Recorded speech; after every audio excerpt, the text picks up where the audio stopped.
Hello, જય શ્રી કૃષ્ણ. તો હું આવી ગઈ છું મિની વ્લોગ લઈને. વેકેશન છે તો મારા અંદર ફરવા જવાની ચૂલ ન હોય એવું તો બને નહીં. એટલા માટે પપ્પા મારી ઉપર આ વખતે મહેરબાન થઈ અને અમને લઈ જાય છે દ્વારિકા. અને આ વખતે દ્વારકા જવામાં ડ્રાઇવિંગ કરવાની છે અંજલિ. તો હવે જોઈએ કેવી ડ્રાઇવિંગ કરે છે ને સંઘ દ્વારકા પહોંચાડે છે કે નહીં.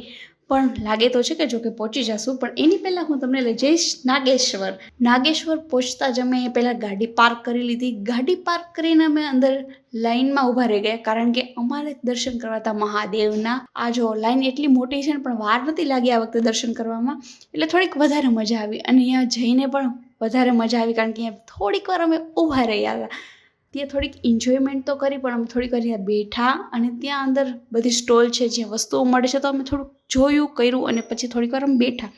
થોડીક વાર બેસીને અમે બહારની સાઈડ ગયા અને આ જોઈ લો આ ફાઉન્ટેન હતું. ત્યાં પહેલાં શનિદેવનું મંદિર હતું, પણ હવે શનિદેવની મંદિરની સ્થાપના બીજે કરી દીધી છે. તો હવે હું તમને લઈ જઈશ શનિદેવના મંદિરે.